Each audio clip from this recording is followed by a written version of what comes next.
Muy bien, y ahora continuamos con otra nota realmente fuera de serie, una historia que tiene que ver con nuestra propia historia como argentinos. Vamos a conocer al coronel retirado Alberto Frontera para que nos cuente una súper historia, de esas que pasan a veces solamente en las películas, de recuperación de asta de la bandera argentina a 34 años de la Guerra de Malvinas. Vamos a meternos en tema de esta forma y después, por supuesto, conversamos con los protagonistas.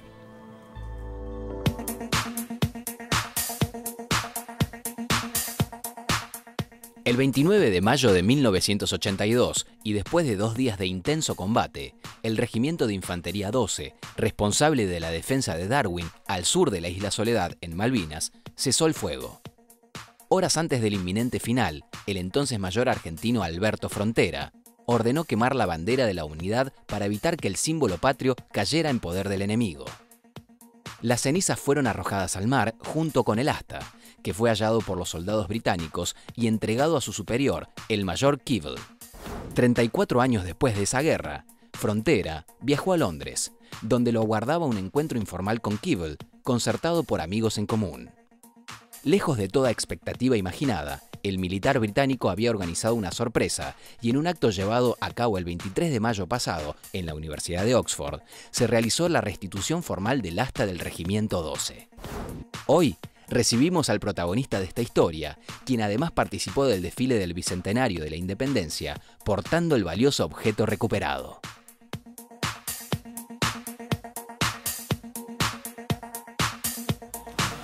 Y sí, es una historia de película, pero bueno, le pasó al teniente coronel retirado Alberto Frontera. Sí, la verdad que es un hecho inédito de que hayamos recobrado después de 34 años nuestra asta de la bandera, que estuvo permanentemente en nuestro puesto de comando en Darwin y Gurin.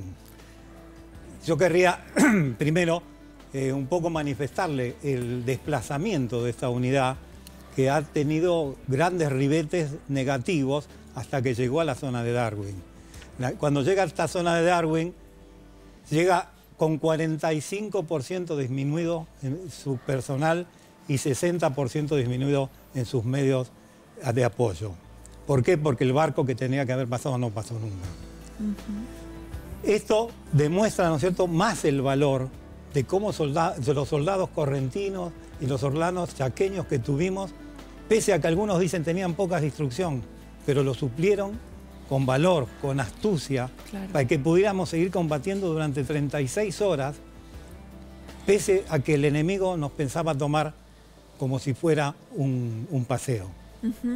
Queríamos saludar también a Alejandro Amendolara, historiador. ¿Cómo se conocieron ustedes? ¿Cómo fue el encuentro entre ustedes dos? Bueno, en realidad Alberto estuvo en silencio mucho tiempo, muchos años después del conflicto. Sí. Él tuvo una posguerra bastante dura institucionalmente dentro del ejército. Y entonces, bueno, investigando sobre las acciones del Regimiento 12, de lo que había sucedido en Malvinas, un compañero de un programa de radio en el cual participo en la conducción, logró contactarlo a Alberto. Fue difícil, era una figurita difícil, decimos, para entrevistar, y él finalmente accedió. Y era la primera entrevista que él proporcionaba a un medio. ¿En qué año fue esto? Esto fue hace 2 años. 2 años. 2 años. Ah, después de ese tiempo, sí, mirá. tuve una posguerra, 30 años sin poder hablar, es decir, pero no fue el combate, al contrario, porque el combate me permitió desarrollar todo lo que uno había aprendido. Fue la vuelta.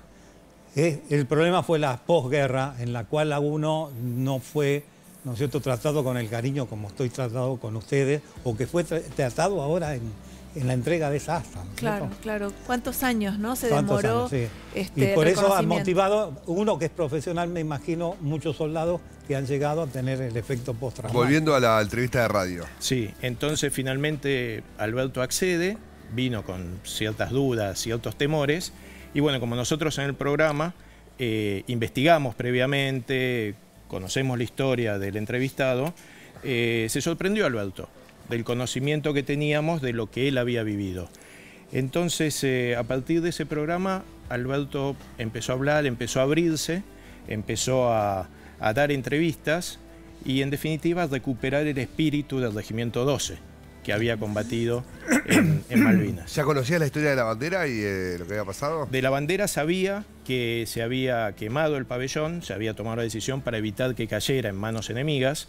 Hay un libro escrito por un historiador argentino, Oscar Tevez, que relata ese incidente. De ahí lo conocíamos, pero no teníamos la versión de primera mano. Alberto, ¿podremos tener la versión de primera mano de lo que fue ese momento en donde quemamos la bandera? Tuvieron que decidir? Verdaderamente es un hecho significativo muy, muy, muy terrible, porque uno siempre va y dice voy a combatir por mi bandera. Sí.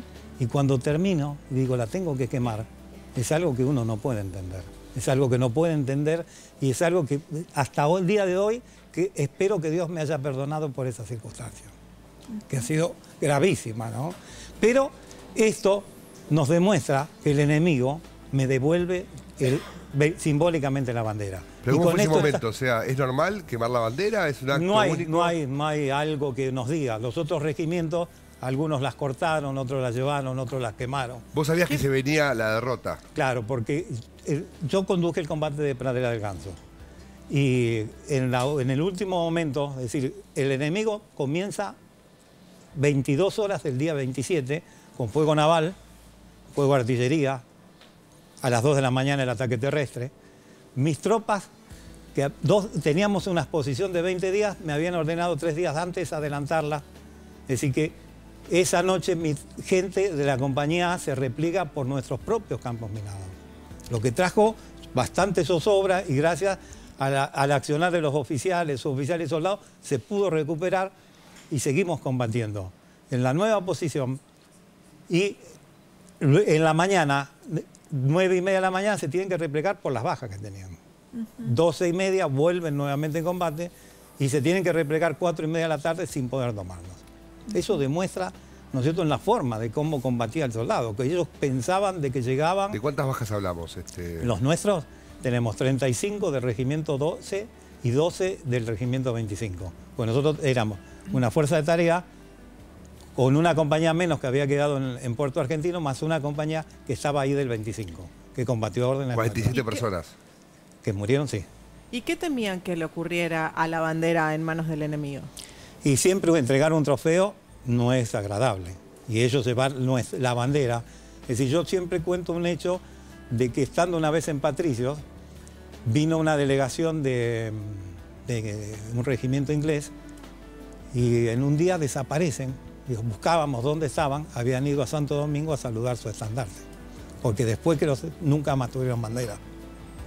Entonces, uno siempre piensa en eso y una bandera en territorio conquistado no es agradable. Alberto, entonces resolvimos quemar la bandera tristemente. Quemaron la bandera y tiraron el asta. Tiramos el asta al mar. Ahora, ¿cuánto tiempo pasa y qué es lo que sucede hasta aquel día en que usted está en Londres de visita? Claro, nosotros estábamos de visita a él, como le digo, le dije, me gustaría hablar, porque como yo conduje el combate, el mayor Kibel se hace cargo del regimiento porque muere su jefe en el combate, muerto por las tropas nuestras. Entonces le digo, qué agradable sería, pero como una cosa de conversación, pero... Una formalidad. Y gracias a él, ¿no es cierto?, lo fue logrando. Y esto llegó a que primero fuera una forma informal, después que iba a ser una cena y después terminó en la Universidad de Oxford, porque yo calculo que, ahora como si quieren les cuento cómo fue el hecho en Oxford, es una universidad de 300, 400 años y tiene todo protocolo.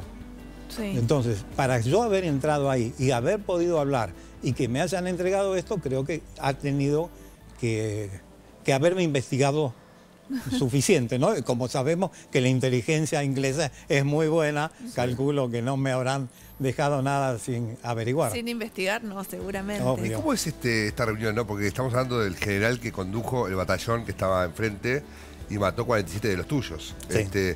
¿Cómo esto del que el tiempo cura las heridas? Uno entiende, claro, pero no, ¿cómo es el código militar esto? No, o sea, porque... no cura las heridas. Lo que pasa es que yo me sentí cuando estaba allá. Incluso mi mujer me decía, ¿estás seguro lo que vas a hacer? Claro, porque es muy duro. Pero el soldado profesional, ¿no es cierto?, no actúa con venganza. Claro. Es lo mismo que cuando había un herido y venían ellos, y ellos le decían la guerra terminó y lo sacaban. Es lo mismo que nosotros hicimos con ellos. Es decir, no actuábamos con venganza porque no hay venganza. Uno va por las órdenes que tiene que cumplir, por su obligación y por el cariño que tiene que poner en lo suyo. Pero no porque yo le tenga, al enemigo le tenga odio. Hay respeto siempre ahí. Hay un respeto. Sí, bueno, hay códigos que fuera del campo de batalla a lo mejor no siempre se Exacto, cumplen, sí, el ¿no? respeto es permanente y después está la Convención de Ginebra que normalmente se trata de respetar. ¿Fueron bien ¿no? tratados ustedes después de ser capturados? Fuimos durante el combate, pero después sí, ¿no es cierto? En los días de la rendición, sí, el mayor, inclusive Kibel, en la cena, 2 o 3 veces me preguntó, porque su preocupación era esa. Sí, habían sido Que bien habían tratados. sido. Inclusive él me manifestó de que había, como era devoto de Santo Tomás, él tuvo algún problema, ¿no es cierto?, por cuanto la ambición de la política inglesa era avanzar, sobre todo Darwin, pese a lo que se... Y él, llegado el momento, permitió la rendición, cosa que probablemente le trajo algún problema. De los 47 que murieron en ese combate, Sí. ¿eran los 47 profesionales o había No. también? Nosotros tenemos 35 soldados, Ah, 3 suboficiales, 1 oficial, ¿no es cierto? Que son ejemplos, ¿no es cierto? Pero son ejemplos de vida, como tenemos el teniente Esteves, o el subteniente Esteves que muere, que era del 25, Claro. o el subteniente Pelufo que combatió pese a estar herido, o Álvarez Berro, es decir, tenemos Marcos Bogado, por ejemplo, el cabo Primo Bordón, que no era de infantería y era un suboficial de intendencia, que reunió un grupo de gente y avanzó contra el enemigo. claro. O tenemos un oficial al lado, por ejemplo, que es tomado prisionero después de combatir y se escapa y vuelve a nuestras líneas. Es decir, fue 2 veces. Entonces, igual tenemos que destacar, nosotros estábamos con Fuerza Aérea, es decir, el complemento que teníamos y el apoyo, ¿no es cierto?, permanente. Bueno, y entonces, ¿esto cómo se puede llegar a leer? Esta devolución. Bueno, esto es yo aprecio, es un reconocimiento a cómo combatió, porque es decir, yo si no lo respeto a mi enemigo, normalmente no le puedo dar nada. Pero Alberto, contá el detalle de cómo fue la entrega, porque él fue a cenar con el... Bueno, es decir, llego a Londres y, bueno, medio perdido, después termino en Londres, porque yo pensé que estaba cerca, era casi 1 hora y media de viaje. Soy recibido por el señor Echavarría, que era un profesor argentino que estaba haciendo un curso ahí. Y estaba Kibel. Entonces, este profesor viene y me saluda, un abrazo, y yo retuve el abrazo pensando, digo, ¿cómo lo saludo? Al otro A señor. Kibel. ¿Cómo lo saludo? Aquí, claro. Claro, entonces él lo solucionó rápido. Vino y me abrazó con un respeto y un cariño que uno... Bueno, a partir de ahí fuimos caminando hasta que llegamos a la universidad esta. Y bueno, me mostró todos los claustros y en un momento me lleva al salón de un primer piso donde estaban todos los profesores con toga. Alberto, perdón, tengo que hacerle una interrupción ahora porque tenemos que dar el pase al noticiero. Después, Listo. enseguida volvemos.